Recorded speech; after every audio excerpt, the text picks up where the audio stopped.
Diyos sa kaluoy walay katapusan, dinig magpong sa ulong sa pasto sa pagawad mo, imong kadilian ang pagturo sa iyong taon.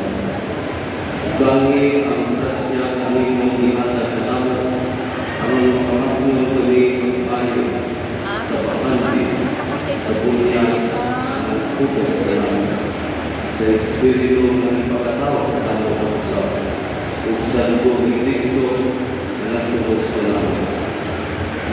Inayong pangayong pinagi sa ulit ng Jesus Kristo, imong na.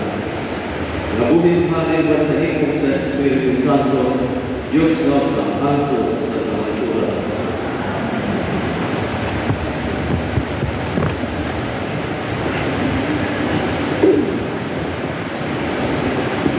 Kinunugikan sa mga ulat sa mga apostoles. Ang pundok sa mga magtotoo usaran sa una-una o kasing-kasing. Pag-ulat kanila ingon na siya ay kaiyan sa iyang pagkanan. Kundi nagpitay silang tanan sa tanang mga pagbutan na ilang nakinukan. Puman sa katungkahon, ang mga apostoles nagsaksi sa pagkabanhaw sa imong Isus. O ang Diyos nagpanalangin pag-ayo kanilang tanan. Walay ko sa kanila na nakulangan katong may mga uma o mga balay nagbaligyan ini o kagaling itugyan nila sa mga apostoles. Gibalik nila ini sa mga apostoles sa kasakaksa kanila sumala sa ilang itinahanggan. Ang puno sa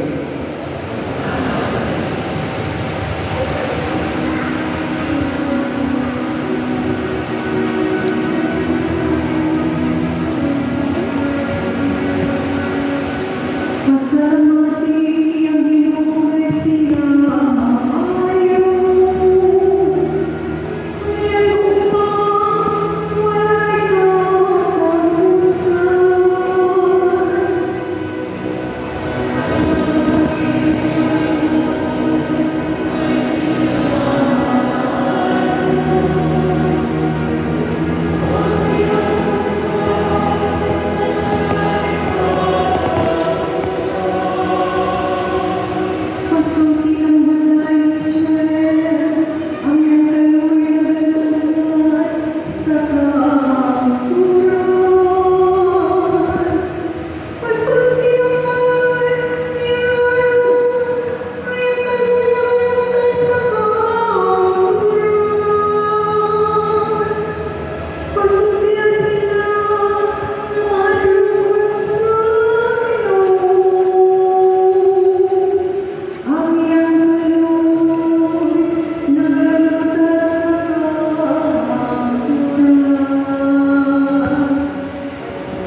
gikan sa unang sulat ni San Pedro. Magpasalamat kita sa Diyos Subhanahu sa atong Ginoong Jesucristo kay tungod sa iyang dakong kaluoy gihatagan kita niya og bagong kinabuhi pinaagi sa pagbanhaw kang Jesucristo.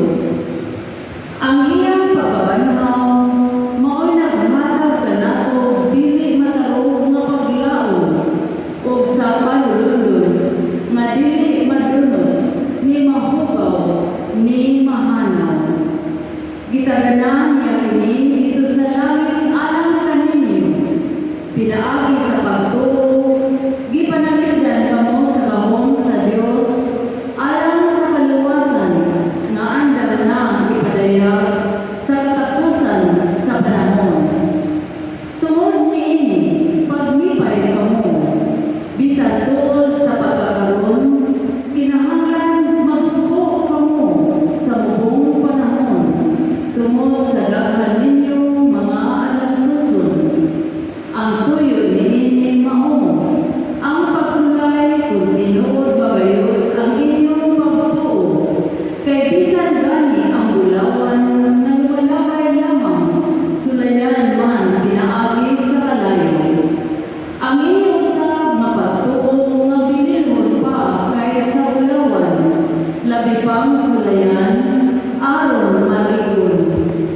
Busa makadawat kamo og mga pagdayeg, himaya o dumo sa adlaw nga ipadayag na si Jesucristo. Gihigugman ninyo siya bisan wala kamo makakita kaniya ug nagtuo kamo kaniya bisan wala kamo makakita kaniya hangtod karon. Busa naglipay kamo pag-ayo sa kalipay nga dili malikog sa pulong tungod kay nakadawat na kamo sa bunga sa inyong pagtuo nga mao ang inyong kaluwasan. Ang pulong sa Ginoo.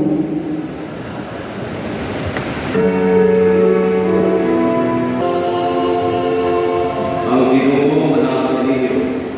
Tinutlo gikan sa Ebanghelyo sumalang ni San Juan.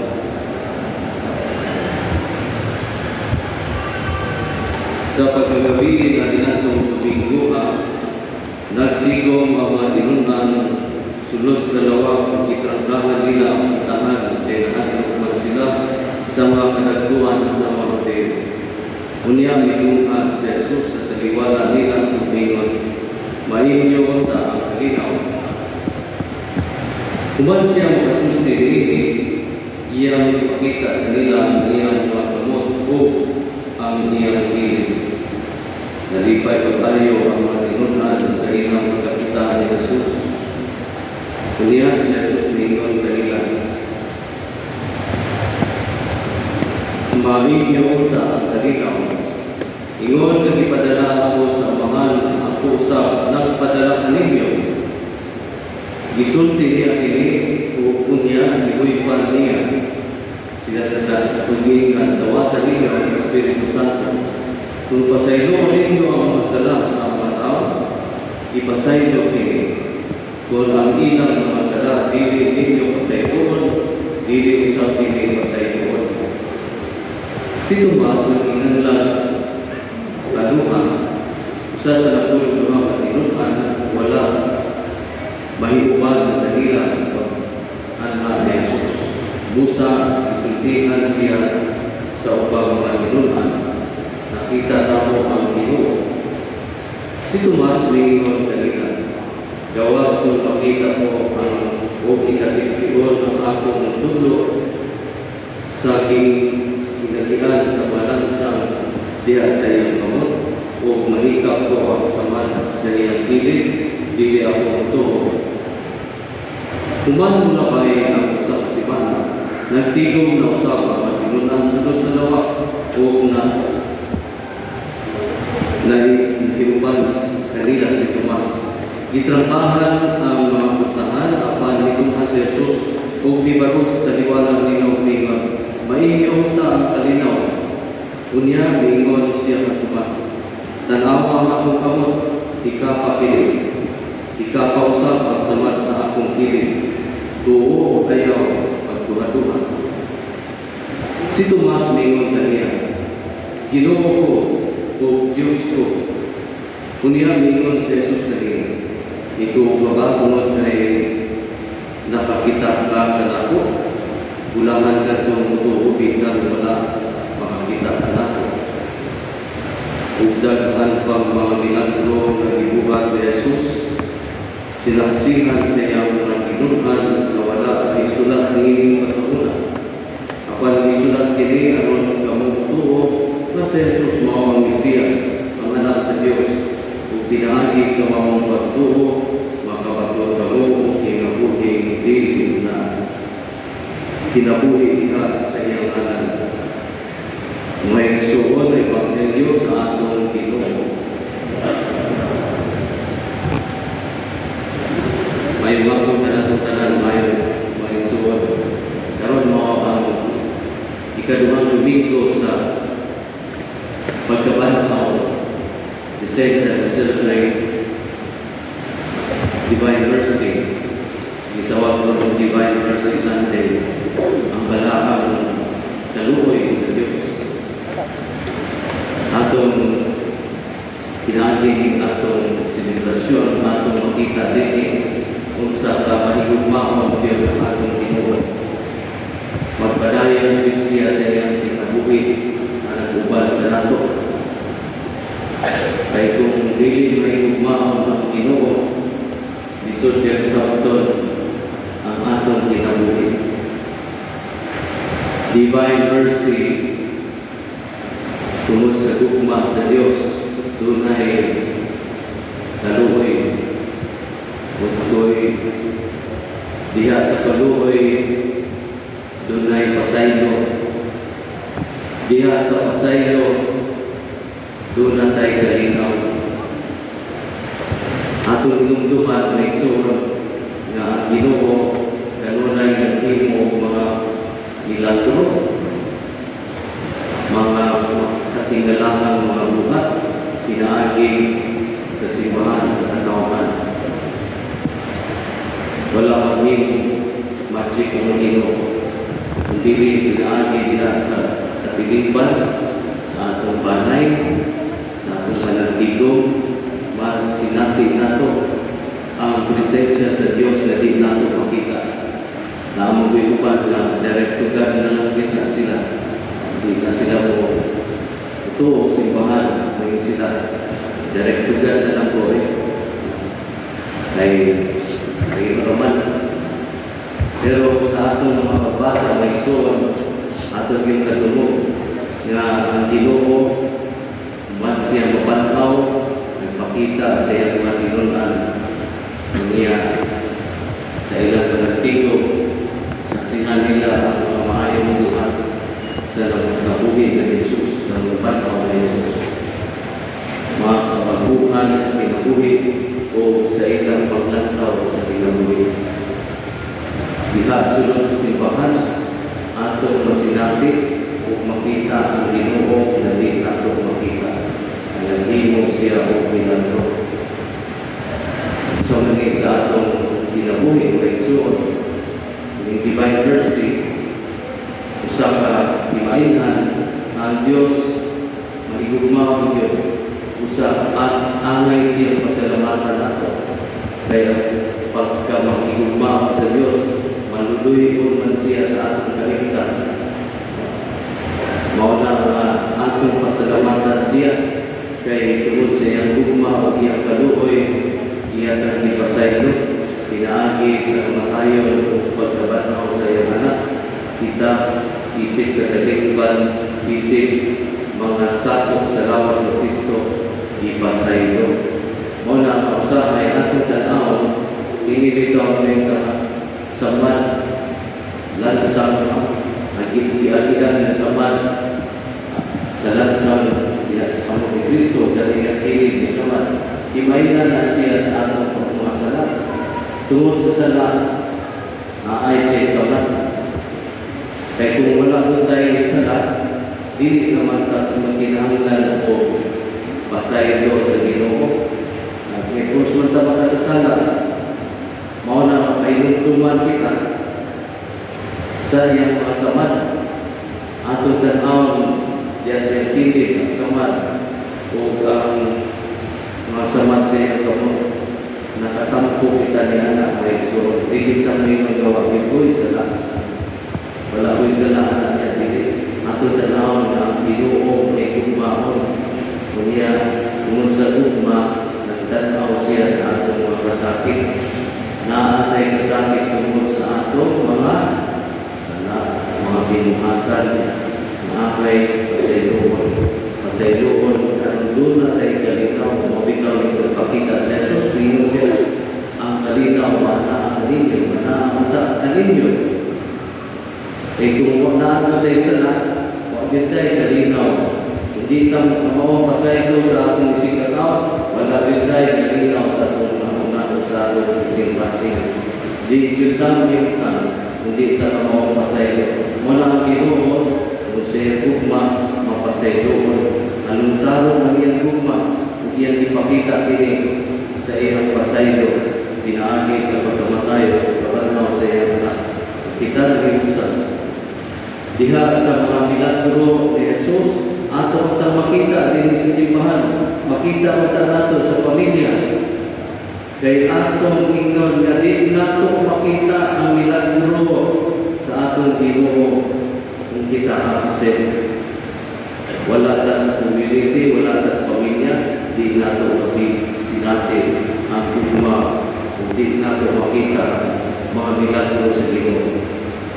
Sama ni Tomas, si Tomas wala atong higayon na kung pagpakita ni Jesus kung niingon ang mga ginunan nakita na mo ang Ginoo siya buto lamang ako kung makita ko kung akong kapion akong mga tudlo sa sapat niya naamuli mga pinahiyag sa tao absent ka sa simbahan, absent ka sa atong community, absent ka sa atong pamilya na ay hindahin hinundan. Wata may bawag sa hinundan na mo absent si Tomas pero nung unang simana. Wata kay bawag. Apan sa ikaduhang simana na yan nagkatigong na po ang mga tinunan nitong asensos umiyak na sila. Meaning, ang mga kayuhan, ang mga milagro sa Ginoo mahitabo lamang diha sulod sa pamilya, sulod sa katilipan, sulod sa simbahan. Sama ko ang confession. Ang confession, wagi din ang simbahan. Di mo na pwede yung mga ipasay sa Ginoo. Direct to God, direct. Klaro kayo sa pamilya. Dawatan ninyo ang Espiritu Santo. Ang mga salam, hindi ninyo pasay doon, hindi pasay doon. Moni ang Manto Jesus. I-practice din siya simbahan. Tinaagi sa confession, diya nato masinati ang pasaylo, ang milagro sa Ginoo diya sa ato pagsulod sa confession. Usa na siya, dili sa Eucharistia, ato masinati ang simbahan, ang mga kaayuhan ni Jesus, ang iyang presensya dito sa misa, ato siya gawato, ato una, offer ka sa atong kung siya ato, rahan ato, no? First reading, the Acts of the Apostles, kung siya rahan nila, ilang ihanan, o ilang ibaligyan, at ilang mga kagayunan, kung kung sa itong ang mga halin, iakot-akot sa ngalan ng kinahanglan. Sama kini sa atong Eucharistia. Yan, kita simbahan, nagkantag problema, nagkantag mga paginawa, mga pasalamat, mag-offer ka something. We offer something, pero kasagalan ng yun, atong practice, warta yun, no? Warta na yung offer nato. Pero sa tinuod, ganyan ito, ang mga Kristiyano, nilani, kung sa'y naan nila, mo ilang i-offer simbahan.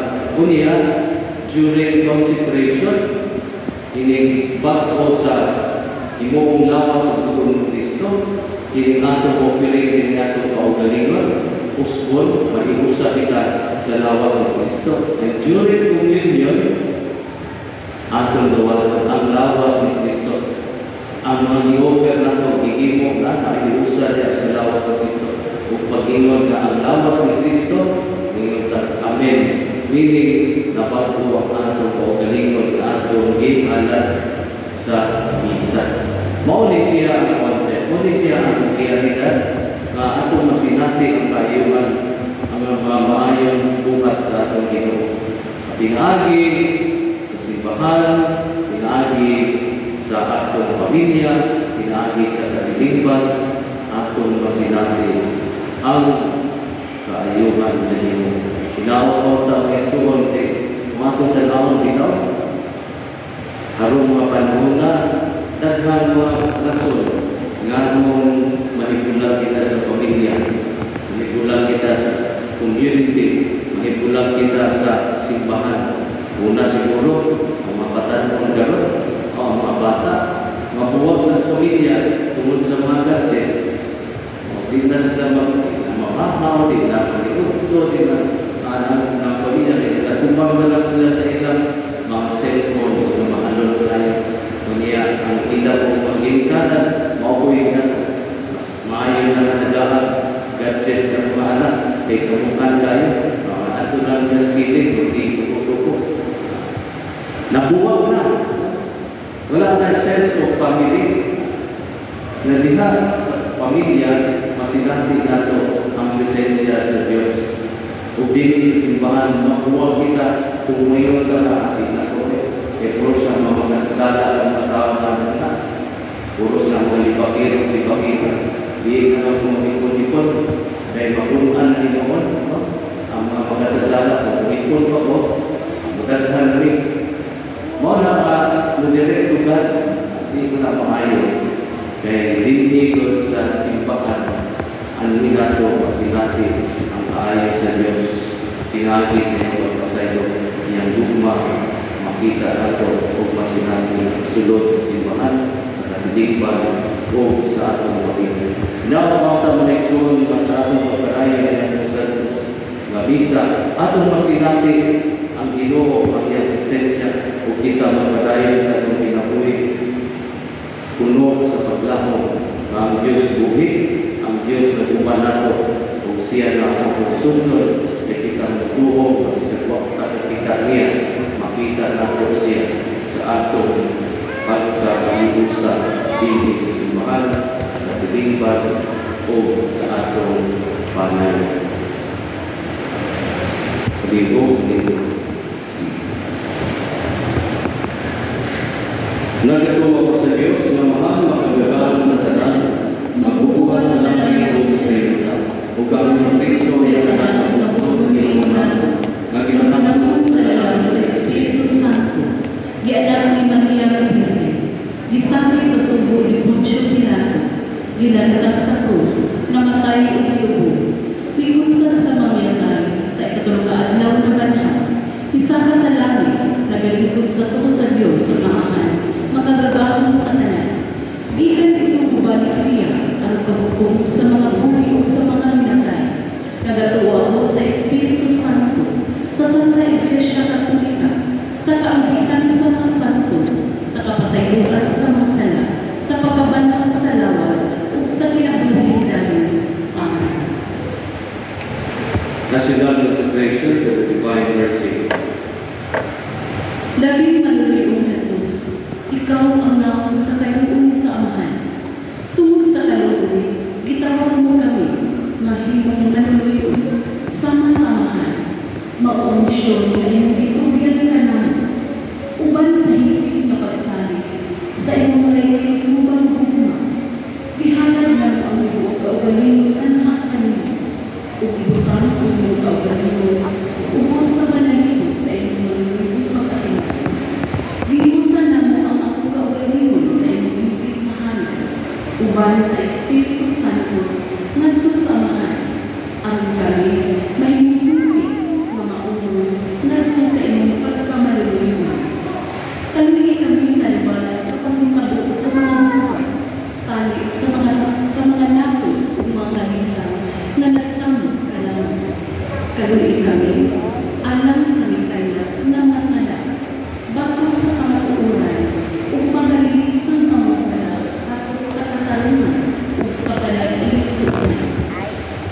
kami tungod sa pagpasipala, batok sa iyong Diyos mong kanunoy, ug ang salawayo na pagbiay-biay sa mga hangin ug sa mga kabus.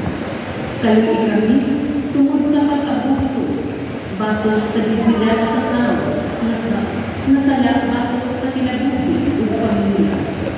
Magmaluloy ka kanamo sa mga abuso, batok sa dignidad sa tao, na mga sala batok sa kinabuhi, guma ug pamilya.